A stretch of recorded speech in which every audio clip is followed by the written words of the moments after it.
IB ഉദ്യോഗസ്ഥയായ മേഘ മരിച്ചതിനെ തുടർന്ന് സുഹൃത്തും കുറ്റാരോപിതനുമായ സുകാന്ത് സുരേഷ് ഒളിവിൽ പോയത് സഹപ്രവർത്തകരെ കൂടി കബളിപ്പിച്ചെന്ന് വെളിപ്പെടുത്തൽ.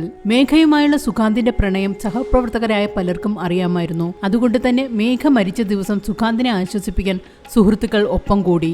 നിർത്താതെ കരഞ്ഞ സുകാന്ത് ഇടയ്ക്കിടെ ആത്മഹത്യ പ്രവണത കാണിക്കുകയും താനും ജീവനെടുക്കുമെന്ന് പറയുകയും ചെയ്തു. ഇതോടെ സുഹൃത്തുക്കളും സഹപ്രവർത്തകരും ചേർന്ന് സുകാന്തിനെ കൊണ്ട് ലീവ് എടുപ്പിക്കുകയും മലപ്പുറം എടപ്പാളിലെ വീട്ടിൽ വാഹനത്തിൽ കൊണ്ടാക്കുകയും ചെയ്തു.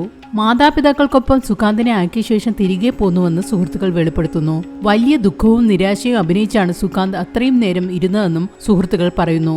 റിട്ടയർഡ് അധ്യാപകരായ ദമ്പതികളുടെ മകനാണ് സുകാന്ത്. ലീവ് എടുത്ത് വീട്ടിലെത്തിയതിന്റെ പിറ്റേ ദിവസം മുതൽ സുകാന്തിനെ വീട്ടിൽ കണ്ടിട്ടില്ലെന്ന് അയൽക്കാർ പറയുന്നു. നാട്ടിൽ നിന്ന് മുങ്ങിയ സുകാന്ത് ഒളിവിലിരുന്ന് ജാമ്യത്തിന് ശ്രമിക്കുന്നതായാണ് പോലീസിന് ലഭിച്ച വിവരം.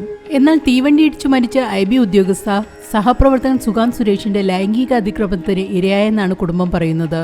മേഘ കഴിഞ്ഞ വർഷം ആശുപത്രിയിൽ ഗർഭചിത്രം നടത്തിയതിന്റെ രേഖകൾ ഉൾപ്പെടെ കുടുംബം പോലീസിന് കൈമാറിയിട്ടുണ്ട്.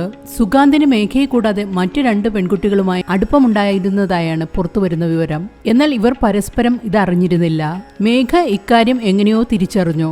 സുകാന്ത് മേഘയെ സാമ്പത്തികമായി ചൂഷണം ചെയ്തിരുന്നത് പോലെ മറ്റുള്ളവരെ ചൂഷണം ചെയ്തിരുന്നില്ല. കഴിഞ്ഞ 8 മാസമായി മേഘയുടെ ശമ്പളം മുഴുവൻ സുകാന്ത് തട്ടിയെടുക്കുകയായിരുന്നു.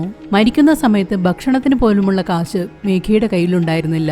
ഇക്കാര്യങ്ങളെല്ലാം കാണിച്ചാണ് മേഘയുടെ പിതാവ് പേട്ട പോലീസ് സ്റ്റേഷനിൽ പരാതി നൽകിയിരിക്കുന്നത്.